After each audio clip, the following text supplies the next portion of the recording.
The cast of The Marriage of Figaro came to Philadelphia literally from around the world. Some of them live right here in the Delaware Valley, but others have come from as far as Canada and even China. Many of the cast members have performed here a number of times over the past years, some of them for the first time this year. Let's get to know more about the cast members of The Marriage of Figaro. Where I grew up is always a difficult question.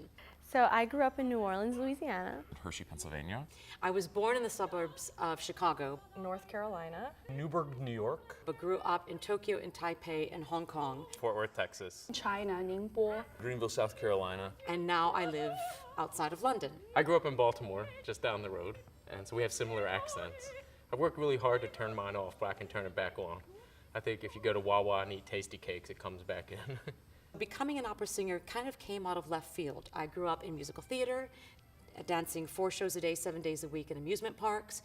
And from the age of 5, I always thought that Julie Andrews was going to walk through the door and make me a star. I thought I was going to be a professional baseball player. I started at age 4 and toured around with the Little League in Baltimore, and then I was just too short.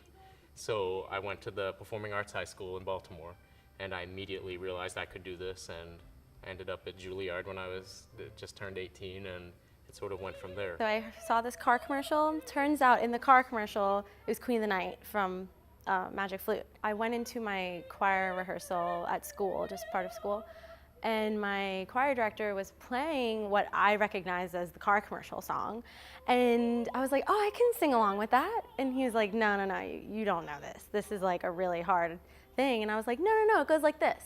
And then I started singing along, and he was like, oh my God, that's like opera. You know, you just sang this really hard aria. And I was like, or piece of an aria. And I was like, that's kind of when it all started. I had this amazing piano teacher who saw a lot of potential in me and just heard me singing to myself all the time. So she started to nurture that talent and give me pieces to learn to sing, and it just grew and grew and grew, and somehow I landed in the opera field. I never would have thought growing up that I was going to become an opera singer. I mean, I was one of these guys who went to college and I didn't know what I was going to major in. I didn't know what to do. I kind of majored in voice just because somebody said, well, you have a good singing voice, and I did that, and actually I really fell in love with it in college. I fell in love with singing, and there's so much more to it than just notes on a page. There's words that you translate. You're telling a story.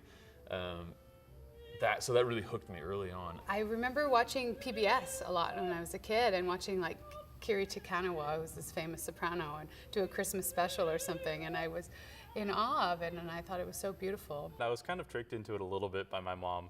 She put me into choir when I was 12 years old, and I thought I was going into band. And I was not super happy at first, but it ended up working out, So I was playing the trumpet, and I was like, oh, this is cool, I really liked it. And then I remember I was playing in an orchestra, and there was a singer that was singing. I think he was singing Nessun Dorma, and I was playing in the back, and you know, the trumpet in like Nessun Dorma doesn't play that much. It's kind of like dun dun dun. And I remember getting really jealous of the guy that was singing at the front of the stage, because I was like, wait, that's awesome, that's like cool, I want to do that, that looks fun. And so I kind of started taking voice lessons, and I did my first stage production, and I fell in love with it. It was amazing. And at 16, I went to see my first opera, and I absolutely fell in love with the art form, and with the storytelling, and with the way that not just that I felt, but that I was immersed in this incredible experience. It was Magic Flute at the Met. The first opera I ever saw was the first opera I was ever in. So when I was 17, I sang a small role in The Elixir of Love by Donizetti, and it was the first time I had ever seen anything, and I was on stage. My dad always had Jesse Norman playing when I was a kid, so I listened to it that way, and then I remember seeing a DVD or a VHS of The Marriage of Figaro, and then actually my first opera I saw was here at the Academy of Music, and it was in 2006, and it was The Marriage of Figaro. The first operatic thing I ever sang was at the Baltimore School for the Arts when I was 15, and it was the Act 2 finale of this opera. I guess I'm one of the lucky ones. I just get to do what I love to do for a living, so.